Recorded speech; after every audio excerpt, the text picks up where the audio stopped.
南无阿弥陀佛，南无阿弥陀佛，南无阿弥陀佛. Please release your palms. Today we're going to be sharing an article written by Dharma Master Huijing. And the title of the article is called The Purpose of Life. This is a rather long article, and we will not have enough time to cover the whole article today. So we'll be looking at half of it, and we'll continue with it in the next recitation assembly. If a life does not have any purpose, but merely in existence is meaningless, this life is very short, but the afterlife is infinitely long. Taking advantage of these few decades of time that we exist in, we can make seeking for an eternal life our life purpose. If we want to seek for an eternal life, we need to study Buddhism. The purpose of studying Buddhism is to leave the cycle of repeated rebirth in this life to attain Buddhahood and to deliver sentient beings. The greatest matter in the world is reincarnation in the cycle of rebirth. My goal of studying Buddhism is to solve the matter of reincarnation in the cycle of rebirth. Apart from this great matter, there is no other matter greater than that. What do people survive for? For what do they continue to live? What are the reasons that they must keep on living? What is the purpose of our life? Can we just eat, sleep, and work and do it every single day? Are you satisfied if you live until your life ends? Have you considered these questions? If you have not deeply thought about these questions and give them a serious thought over, you do not deserve to be a human being, and you lose the value of being a human. What is life? What happens after we die? What is the purpose of life? Human beings, they are said to be the spirit of all things. But have you thought of these three questions that I just mentioned seriously? If you haven't thought of these three questions in your life, you do not deserve to be a human being, though you are born to be a human being. As a human being, we will die. Who can avoid dying? We are fools if we are always occupied with trivial matters, but do not plan for our future life. Though some people may think of it seriously, they cannot get the correct answer if they do not encounter a true and good teacher. Yes, they go and search for an answer. Unfortunately, they haven't encountered a true and good teacher, so they weren't able to get the correct answer. Our life and universe are impermanent, suffering, empty, and no self. And they are interdependent, rather. Our mind is full of afflictions due to greed, hatred, delusion, and arrogance, which is the source of all evil offenses. It pushes us to commit offenses of killing, stealing, sexual misconduct, lying through our body and by words. It leads us to reincarnate endlessly within the 3 domains and the 6 realms. It causes us to suffer in body and mind through the 4 kinds of birth: womb, egg, moisture, and manifestation. After we understand the concept of the reality of life and universe, we must strive to search for the teaching of liberation from the reincarnation of rebirths, the teaching of attaining real, eternal, purely kind and purely happy life.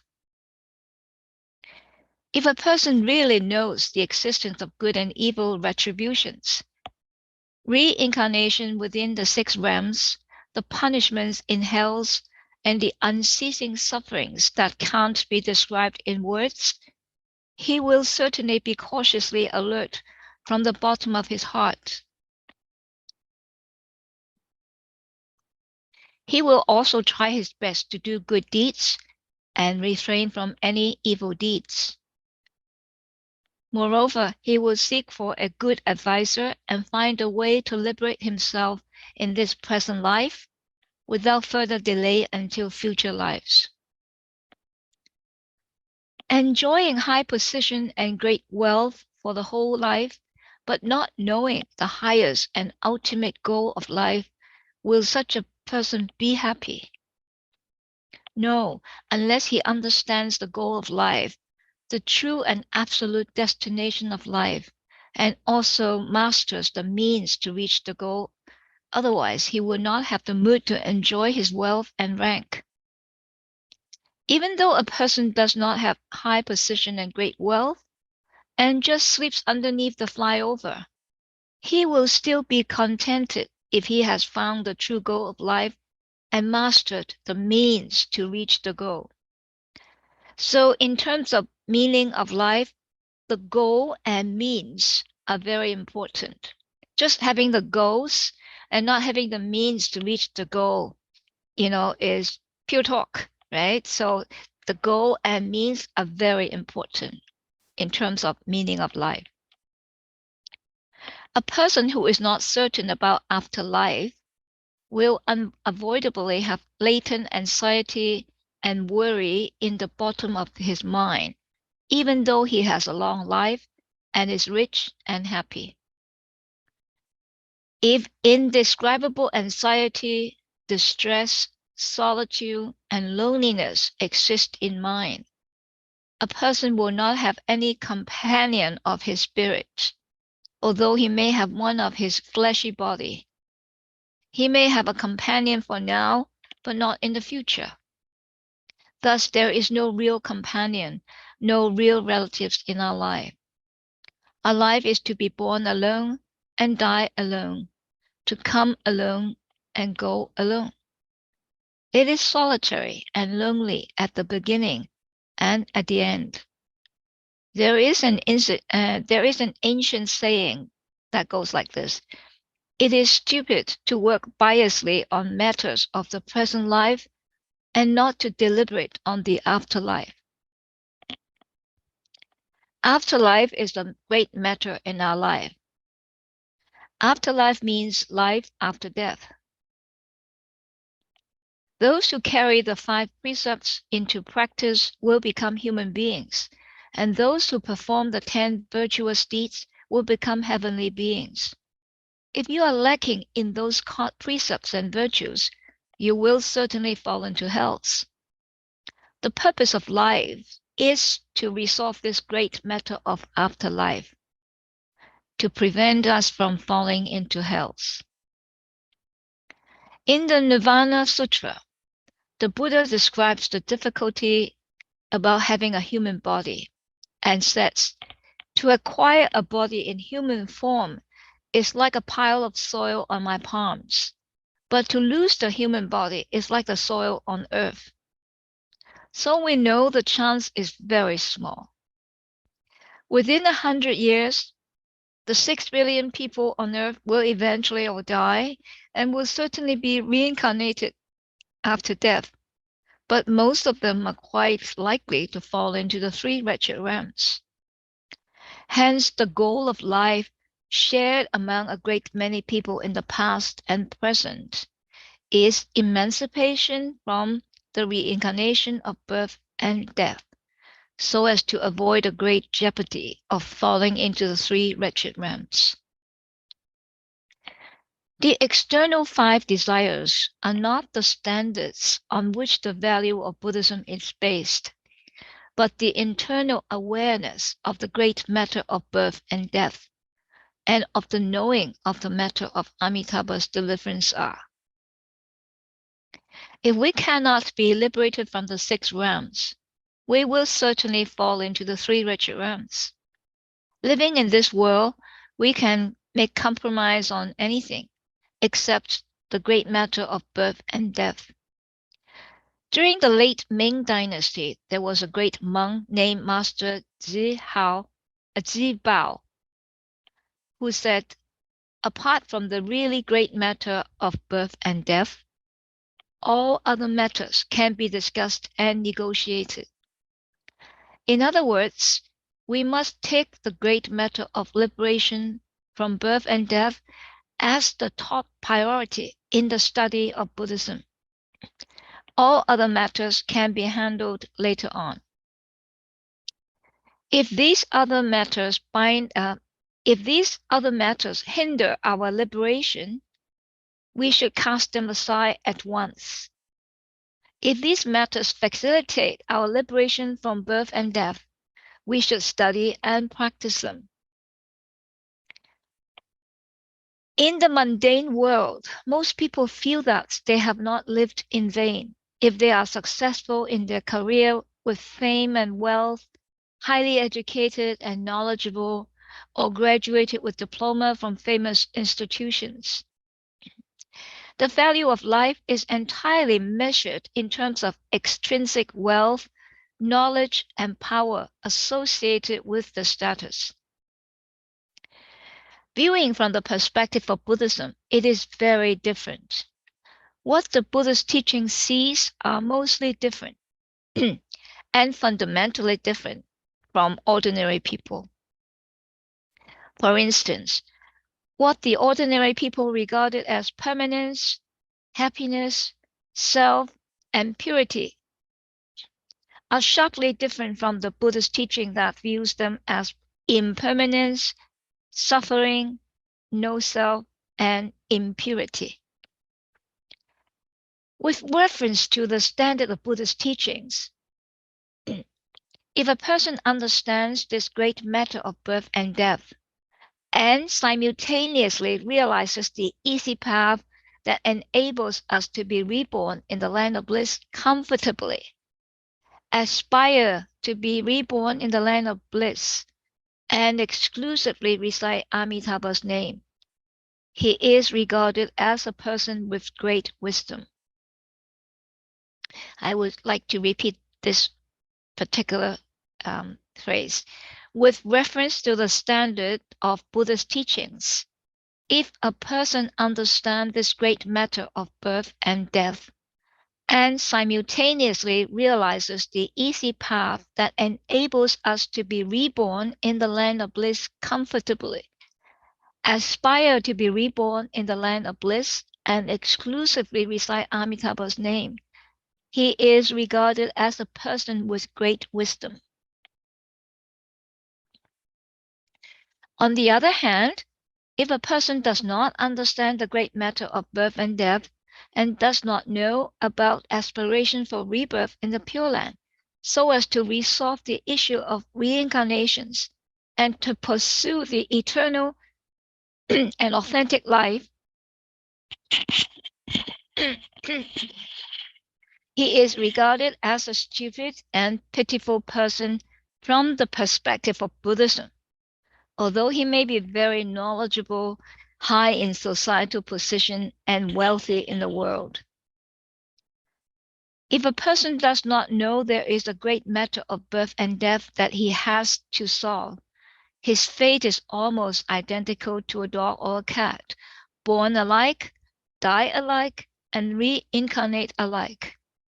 Conversely, if he is born as a human being and comes across the Buddha's teaching, understanding the retribution of good and evil deeds, the causes and effects in the 3 periods of time, the reincarnation within the 6 realms, and knowing that he should leave the samsara of reincarnation and realize the realm of nirvana, he will not have a wasted trip in this life. If he, however, does not take on the Pure Land path that leads to rebirth in the land of bliss, he simply makes a karmic relationship with Amitabha Buddha, and he has to wait in the next life for rebirth. or the next life. It is almost impossible for a person using his own effort within one short life period to cut off all afflictions, pay back all the debts accumulated in numerous past lives, and leave the reincarnation in the 3 domains and the 6 realms. Nevertheless, if he relies on Amitabha Buddha, he will not only leave safely the reincarnation within the 6 realms, he can also achieve Buddhahood through rebirth in the land of bliss. In this respect, the highest goal of life for all is to achieve Buddhahood through rebirth, isn't it? How can we be comfortable and safe, enjoy a happy life without aging, illness, death, suffering, and afflictions forever? The only solution of this matter is the teaching of Amitabha recitation. Why? It is because Amitabha recitation will assure you of rebirth in the land of bliss. Once reborn there, we will leave the cycle of birth and death in the 3 domains and the 6 realms, so that we will no longer have aging, illness, death, sufferings, and afflictions. In the discourse of the Amitabha Sutra, it says, know various sufferings, but enjoy various kinds of bliss. It means no more worry and suffering physically and mentally, but enjoy the immeasurable pure joy and bliss only. With respect to our present body and mind, body is a vessel for suffering. Feeling hungry, thirsty, cold, and hot, suffering from aging and illness. Mind also suffers from greed, hatred, and delusion, dispute in right or wrong, and gain or loss. All these are phenomena in the Saha world. We have body and mind in the land of bliss. However, there is no aging, no illness, no death, no worry, no suffering, as life is permanent in existence. Moreover, we have paranormal vow powers to deliver sentient beings. It is the highest goal of life that we want to achieve, isn't it? Needless to say, anything about the goal of life and the method to reach the goal is important. Being born as a human being, what is the main goal of our life? What is the method to reach this goal? For a plane carrying passengers flying up to the sky, the crew members are kind and caring. They serve the passengers with many good food and entertainment. Passengers are very happy and fortunate that they can take this plane, right? However, what happens when they know that the plane has no destination for landing and it almost runs out of fuel? Let me ask you a question. Do you think the passengers will feel happy and blessed because of good service, good food, and entertainment? Definitely not. It tells us how important the goal of our life is. Do we give birth to children for their liberation, or allow them to commit crimes and karma, continue the cycle of reincarnation, and undergo sufferings endlessly? Human beings should seek for liberation of self and rebirth in the Pure Land. Our most beloved kin includes our husband, wife, and children. If we don't let them understand this idea of liberation, that means we do not really love them. For true love means giving them the best. That is the Pure Land teachings, the way of liberation by rebirth through Amitabha recitation. Marriage and child rearing are major life events. So are building a successful career and acquisition of fame and high status. But think about this. In comparison with the event of falling into the 3 wretched realms, these are pretty trivial. If we don't know about this major life event, we can say that we don't really know the purpose of life. A person who knows the real purpose of life should know the urgency of this major life event. liberation from reincarnation of birth and death, and get the issue resolved as soon as possible. In order to attain liberation from reincarnation of birth and death, we must study and practice Buddhism. This is all the time we have today. We will continue with this article in our next assembly. Please join palms and recite Namo Amitabha 3 times with me. Namo Amitabha.